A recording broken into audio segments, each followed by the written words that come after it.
Hello everyone. I'm Denise from the University of Sewing. I'm back with another block from our Granny's 1930 sampler book that we're working our way through. We've talked before. This is a neat little pattern book by Ricky Timms. I'm sure you all are familiar with him. He's a quilter, well-known, far and wide, award-winning, and this neat little sampler has got just about any kind of block you could imagine. It's a great one to try. The pattern book is based on his little novel, Lizzy Albright and the Attic Window, that he wrote with his pal Cat Bowser, and the two were a great companion piece. It would be a fun project maybe to work together with a young person in your life. So we are on block number 24 today, which means last time we did block number 23. That was the Friendship Star. That one should have been pretty straightforward for you. It's kind of a fun one to do. The one today that we're going to talk about is the Kaleidoscope. And this, as well as our next block, are paper pieced. If you're just joining us and you're thinking, oh, paper piecing, oh my goodness, really, it is so worth the effort. You have to train your brain a little bit. You do have to work a little backwards because you're going to sew to the wrong side of the paper, but paper piecing gets you these really, really precise points, and the results with just a little bit of practice are actually spectacular. So let's talk a little bit about what tools you're going to need to do some good foundation paper piecing. So you're going to need to make a copy of your pattern. You can use foundation paper, which of course we have here in the shop. You can use your regular printer paper. My only suggestion is you don't want something too thick because you're going to tear it off at the end. And you don't want to have to fight too much to tear that. You also don't want to tear out those stitches that you were so careful to put in exactly where you wanted them. So save yourself a little hassle there. Once you get your fabric stitched to your paper, then you're going to need to do some trimming. You can always use your regular rotary cutting ruler to trim that 1/4 inch. There's also something called an add a quarter plus ruler or an add a quarter ruler. And this one, I've lost my green one at the moment. This one has got a little lip on it so that you will bump it up against the paper and the fabric to get that exact 1/4 inch and it won't wiggle on you. If you're only going to get one, we do have the 6 and the 12 inch. My suggestion would be the 12 inch. It's a lot easier to have one that's a little too long than one that's a little too short. I'm going to show you today one that we have on order, and it's an add an 1/8 ruler, which is great for when you've got a lot of seams together. It's going to help reduce that bulk. I'm going to show you how to use that. So you're also going to need, or maybe you don't need, but maybe you'd like to have a little seam roller. These are just handy for any kind of quilting. Making things nice and flat is always useful. My suggestion also is some nice little applique pens. These are thin, short pins. And I'll show you why these are kind of my preference. I do not have an open package today, so I'm going to use some other pins, but that'll give me the opportunity to share with you why the shorter, smaller ones are going to be a little better. You may also want some wonder clips. You may decide to use the wonder clips instead of the pins. That's totally okay. I'm going to show you, I'm going to use both, and we're going to talk about that. So let's see what else we've got. Let's get into our block. How does that sound? So here's our sample block. We always suggest doing a practice just to make sure you understand the construction of that particular block. And also it's a good time to try out some fabric choices. Even if your practice one isn't using the fabrics that you're going to use in your final block, try to use the same color value just to see how they play together. This one, I will say, I like the colors together, but I kind of wish maybe this green and this lighter color would have been flipped. I think I would have liked the results a little better that way, but that's what that practice block is for. So the one that I've got started, you can see it comes in 4 parts, this particular block. I've got one here. This is half of our block. You can see part of our kaleidoscope happening here. And then I thought we would finish this other one, and then I'm going to show you how to attach these 2 pieces together, which of course is the same process. Once you get these 2 together, then you'll attach it to the other half for your finished block. So some good paper piecing techniques. You want a nice sharp needle. You're still going to use, I still have my 1/4 inch foot on, but you're not going to do that. You're not going to use a 1/4 inch. You're going to sew right on that line today. I've got my machine set up for at least a 2.0 stitch length. If you're doing very tiny pieces, you might want to lower down to a 1.5. I've also changed my needle setting. Normally I like things with the needle down so that when I stop stitching, my needle would stay in my project. This time I'm going to leave it up. And really that's for if you're chain piecing, you can just keep on going and do the next one. You're going to sew right off. So let's look at this block. We've got these two pieces here. We're going to sew this third one on. What I've already done before I even started stitching was to crease these lines. These are my sew lines. So I've got a nice crease here. This is my next one. I've already sewn 1 and 2. So I did on the line between 1 and 2. Now I'm going to do on the line between 1 and 3. I'm going to flip it up this way, and just so that I understand where my finished piece needs to be, I'm going to use my finger and put a nice crease in there. Now when I flip this back, there's that beautiful fold, and that shows me roughly where I want to be. So I'm going to take the edge of my fabric here and I'm going to put it down a little lower, about 1/4 inch. Doesn't have to be exact, you can eyeball that. And now I'm going to flip this piece back up, and I can see, here's my seam allowance for the unfinished block. If I fold back, my fabric for this third piece is well beyond that seam allowance. That's important, otherwise I'm going to lose part of that piece, and there's really not much that's more frustrating than when that happens. So now that I've got that piece where I like it, I'm going to open it back up, and very carefully, you could put a pin here if you wanted. I'm going to very carefully flip it over, and then I'm going to slide it over here, and we're going to go ahead and stitch on this line. I'm using my knee lift because you guys know I cannot sew without it.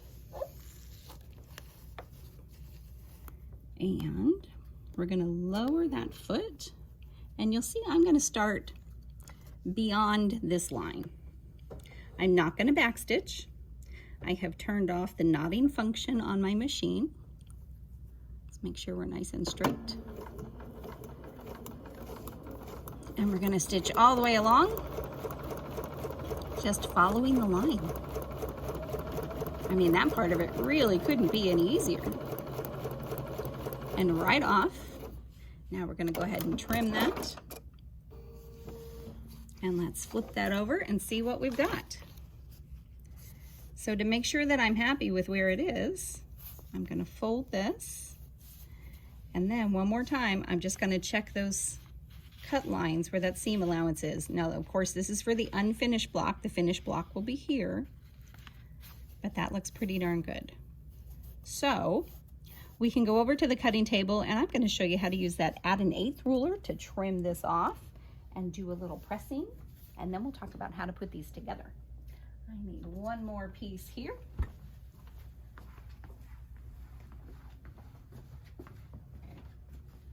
So the trimming part is often the part where people will mess up doing paper piecing. You'll trim the wrong thing, and it really is frustrating. So just be careful. So I've got my piece that I just sewed on. It's still folded over. I'm not going to flip it yet. I need to leave it exactly the way I sewed it. I'm going to take the whole unit and flip it upside down. Now I'm going to flip just the paper back, and because I stitched here, I'm just going to pull this back. Using that smaller stitch length gives us a nice snug seam, and it also helps to perforate that paper, which will be handy down the road. So here's that add an 1/8 ruler. And I want you to see what's on the edge of it. This little lip right here is the magic. That's going to get bumped up against that paper and show me where to trim, and it's not going to wiggle on me. So that lip goes right up against the edge here. Put that in place, and you can see this is just a 6-inch ruler, but if I were doing anything much larger, I would have to move it. So I really think that 12-inch is the way to go if you're only going to get one. If you have room in your budget and your sewing room, a 12-inch and a 6-inch would both be very handy. Alrighty, so look how cute that is. Just a nice little perfect seam. Now we can go back and open this guy up, and let's press it so that we get it nice and flat.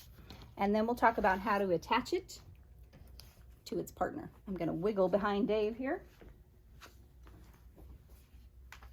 and get my iron to wake up. We're using our wool mat that I love. You could use your tailor's clapper today, but I don't know that you need it with the paper. I think that helps to hold things nice and flat.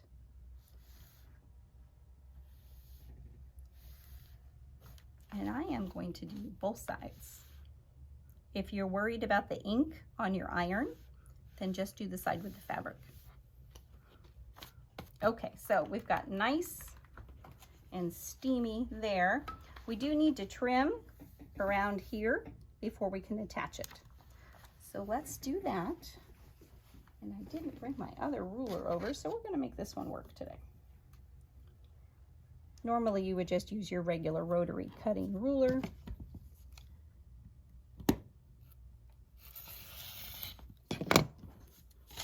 Looks pretty good. Really, once you get the hang of paper piecing, you will really get excited and look for only paper piecing projects. And here's a good example of why that 12-inch ruler would be so handy. And I can just slide it up so you can totally work around it. But if you can make things a little easier for yourself, why wouldn't you? There are too many things that are difficult that we don't have much control over. Sewing shouldn't be one of those things. Okay, how's that?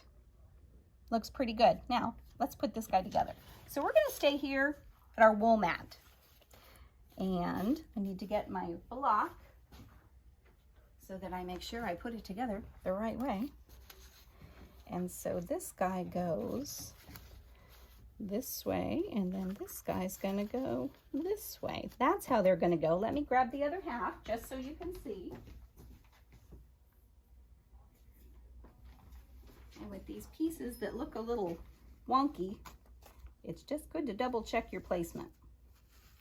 I think that's gonna be pretty cute. Okay, so we'll move this guy over and let's get these two together.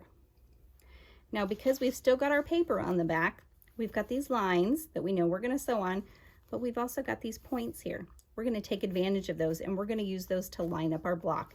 This is part of where those really sharp points come in when you're matching the units. And so we're going to take my pin, and I'm just going to poke it straight down just to hold it in place for the moment. And really the key to this is straight down. If you lean those pins, it's going to be off. I'm going to lift it up, but at the same time, push my unit to the top of those pins. And then we're going to go over here, and now the goal is going to be to poke the pins through from the fabric side through to the paper on those exact same marks. And there's a couple different ways to do it.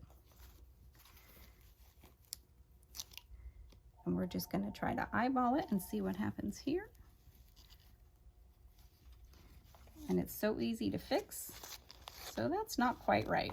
You can see I'm off. So it's real easy. You just take it out and do it again. And I know I need to move down just a hair. Let's see how that looks. I think that's going to work nicely. Came right through, right in the corner, exactly where I wanted it. So now I'm going to push those together and do the same thing on this side. And I can sort of eyeball where I think it's going to be, and then just check it. Pretty close, not quite. And the only reason I'm doing it this way instead of this way is because when I go up, I'm more likely to tilt those pins, and then it's not going to behave quite the way I want it to. Let's see how this one's working. Oh, too far the other way. All right, so for the sake of time, because I want you guys to be sewing, not watching, that's pretty close. We're going to push it all the way through and butt those up against each other. And now when you run your fingers along here, it should be nice and flat, no wiggles, no bumps, nothing tugging. And I'm going to also stick a wonder clip or 2 or 4, depending on the piece, because at some point I'm going to have to take those pins out.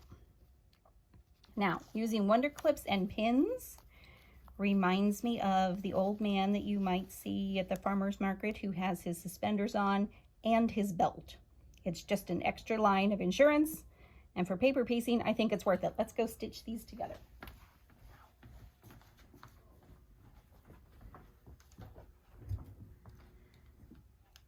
So same thing, stitching right on the line, and I am going to pull this pin out. Now you can see this is a really good example of why those smaller applique pins would be really useful. You want them thin and shorter so that they're not taking up a lot of space, they're not distorting your piece. And we're going to do the same thing. I'm going to start just beyond that line with my nice short stitch length, take a couple stitches in, and now I can move my pin out, or my clip out of the way, and keep on going.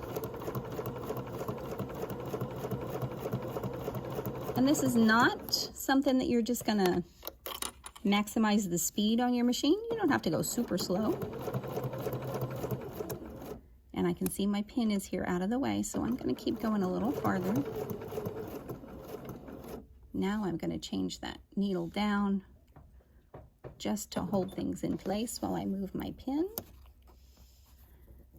And as I pull that pin out, I'm using this finger to push down to hold things so they don't move on me.